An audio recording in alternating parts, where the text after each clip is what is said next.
warahmatullahi wabarakatuh. Balik lagi bersama saya Widiana Wangsuma Dewi, mahasiswa dari Universitas Muhammadiyah Jember, Fakultas Pertanian, Program Studi Agribisnis. Di video kali ini saya akan menyampaikan hasil dari resume jurnal tentang adaptasi perubahan iklim dan ketahanan pangan, telaah inisiatif dan kebijakan. Berikut videonya. Sektor pertanian pada 5 tahun terakhir mengacu pada paradigma pertanian untuk pembangunan yang memposisikan sektor pertanian sebagai penggerak transformasi pembangunan yang berimbang dan menyeluruh. Paradigma tersebut memberikan arahan bahwa sektor pertanian mencakup berbagai kepentingan yang luas dan multifungsi. Selain sebagai sektor utama tumpuan ketahanan pangan, sektor pertanian juga memiliki fungsi untuk mengatasi persoalan-persoalan lingkungan dan sosial. Perubahan iklim global dapat berdampak pada penurunan produksi tanaman, terutama di wilayah pertanian yang terletak di lintang rendah, akan mengalami dampak negatif. Dampak negatif tersebut dikarenakan wilayah lintang rendah memiliki suhu udara yang berada pada batas toleransi tanaman di bawah 10 derajat Celcius dan di atas 29 derajat Celcius. Sementara itu, kejadian iklim ekstrim seperti proyeksi pemanasan global dapat meningkatkan frekuensi kejadian yang disebut dengan ENSCO, yang ditandai dengan kejadian El Nino dan La Nina. El Nino merupakan kejadian di mana musim panas yang relatif lebih panjang, sehingga berimplikasi pada kejadian kekeringan. Sedangkan La Nina ditandai dengan intensitas curah hujan yang tinggi yang berdampak pada banjir. Untuk itu, pemerintah Indonesia telah menyusun langkah dan strategi adaptasi perubahan iklim untuk pengembangan pertanian terhadap dampak perubahan iklim dalam Pedoman Umum Adaptasi Perubahan Iklim yang diterbitkan pada tahun 2011 oleh Kementerian Pertanian. Kita mulai dari pembahasan yang pertama, yaitu tentang dampak perubahan iklim terhadap tanaman pangan. Fenomena perubahan iklim ini ditandai dengan peningkatan suhu udara rata-rata dan minimum permukaan dan perubahan intensitas dan periode kejadian hujan yang bervariasi.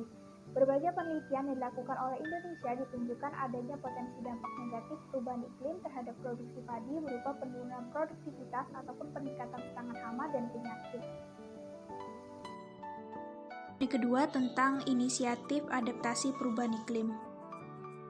Yang pertama ada identifikasi strategi adaptasi perubahan iklim. Peran pemerintah dalam kegiatan adaptasi perubahan iklim diantaranya pengembangan dan percepatan adopsi teknologi usaha tani yang lebih produktif dan adaptif terhadap perubahan iklim. Yang kedua, penyediaan infrastruktur pertanian yang efektif untuk mendukung aplikasi teknologi adaptif perubahan iklim. Yang ketiga, pengembangan jaringan informasi iklim pertanian. Yang keempat, pengembangan kelembagaan perlindungan petani terhadap dampak negatif iklim pada usaha tani.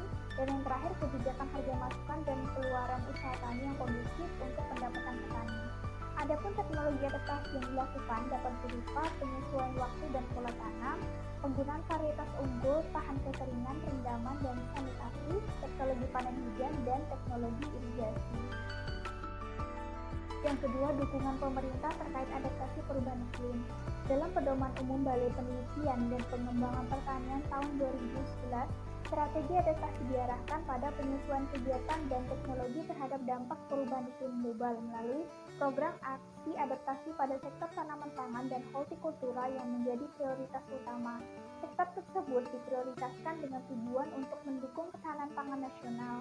Strategi adaptasi perubahan iklim untuk sektor pertanian dikategorisasikan secara umum menjadi dua kelompok, yaitu adaptasi struktural, meliputi pemetaan kondisi jaringan irigasi, penetapan wilayah daerah aliran sungai.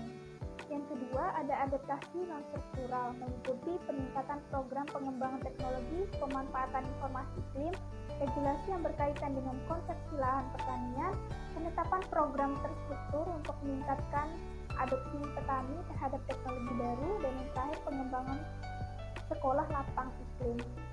Yang terakhir yaitu kebijakan nasional dalam mendukung adaptasi perubahan iklim.